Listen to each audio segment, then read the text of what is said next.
এই সংসার ভাঙার জন্য 2 দিন পর বলবে জায়েদ খান দায়ী। মাহি সংসার ভাঙা, কিছুদিন আগে পরিমণির সংসার ভাঙা, এই যে বারবার সংসার ভাঙছে ইন্ডাস্ট্রি, এটা আসলে মানে নেগেটিভ ইম্প্যাক্ট। 2 দিন পর বলবে জায়েদ খান দায়ী এই সংসার ভাঙার জন্য। এই সংসার ভাঙার জন্য 2 দিন পর বলবে জায়েদ খান দায়ী। ওই যে আমি বড় গাছ যে ঢিলটা দেয় সেই গাড়িই পরে, আমার সংসার নাই, ফ্যামিলি নেই, সব মানে এর বাজা সব কিছুতে। কারণ এফডিসি কোনো ঘটনা হলে সব জায়েদ খান।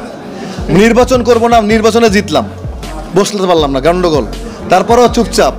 এখন হচ্ছে সদস্যপদ থাকবে না জানো, ভবিষ্যৎ, তারপরও ভয়। শিল্পী সমিতির উন্নয়ন হচ্ছে জায়েদ খানকে ঠেকাও, তারপরও ভয়। সদস্যপদ থাকলে যদি দাঁড়ায় যায়, এরকম করে করে জায়েদ খান শেষ মুহূর্তে দাঁড়ায় যেতে পারে। এই ভয় কাজ করার জন্য কোনো কারণ ছাড়া, কিছু ছাড়া জায়েদ খানের নামটা সরাই দিতে হবে, সদস্যপদ থাকতে পারবে না। না না, আমার এই সময় কই, ডিপজল ভাই কলকাটি নাড়তে, উনি এর আগেও সেক্রেটারি ছিলেন। মিশা, ডিপজল, রুবেল, এরা কি নর্মাল লোক মনে করছেন? এক একটা পিলার, 30-35 বছরের ক্যারিয়ার এক একজন। আর আমি আমার কাজ নিয়ে ব্যস্ত, এটা নিয়ে থাকবো কখন? বেকার সময় কই আমার প্রতিদিন কোনো কোনো ইভেন্ট থাকে, আমার ছবি রিলিজ, আমি অস্ট্রেলিয়া ট্যুরে যাচ্ছি, আমার অস্ট্রেলিয়া ট্যুর আছে মেলবোর্নে 25 তারিখে, আমার সিডনিতে ট্যুর আছে, আমার টরন্টোতে ট্যুর আছে, আমি এগুলো নিয়ে ব্যস্ত। কত কাজ থাকে না মানুষের জীবন। আমি এখন অনেকগুলো ইভেন্ট করি, আপনারা যে বলেন যা বেকার আর কি, ভিতরে কাটি একটু মাঝে মাঝে 2-1টা, সব না। এগুলো নিয়ে তো ব্যস্ত, তো এগুলো নিয়ে আমি এখন এগুলো নিয়ে পলিটিক্স করার সময় করি। আর শিল্পী সমিতির মধ্যে এখন আর কিছু নাই। এটা এত সুন্দরভাবে সাজাইছিলাম, সেটাকে রোজিনা পাই তো বলে দিচ্ছে যে অন্ধকার করে ফেলছে। Death is preferable to dishonour, অপমানের চেয়ে মৃত্যু শ্রেয়।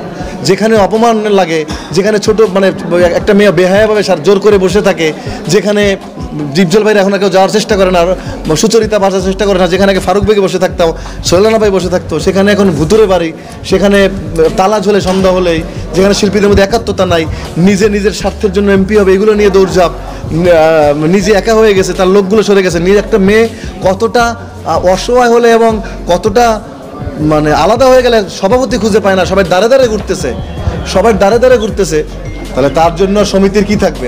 আর আমি যদি কালকে আমি কালকে প্যানেল দাঁড় করাই ফেলবো 1 মিনিটের মধ্যে। আমি এত খারাপ হলে 3 দিন ধরে ভোট দিয়ে পাশ করতো না। শেষবার কিন্তু আমাকে নিয়ে যে পরিমাণ পলিটিক্স হয়েছে, মার্ডার কেসের আসামি বানানোর চেষ্টা করেছে, আমাকে নিয়ে গান বানাইছে, আমাকে নিয়ে বিভিন্ন তথাকথিত শিল্পীকে দিয়ে আমাকে দিয়ে বকাবকি করাইছে, গালিগালাজ করাইছে, এমন নেগেটিভ বানানোর চেষ্টা করেছে। তারপরে শিল্পীরা কিন্তু ভোট মেরে গেছে। 13 ভোটে পাশ করছি, 176 ভোট পেয়ে নির্বাচিত হয়েছি। উনি আপিল করছে, আপিল ওনার সামনে ব্যালট বাইর করা হয়েছে, দেখে যে আমারই সব, পরে ব্যালট মেনে উনি সিগনেচার দিয়ে গেছে।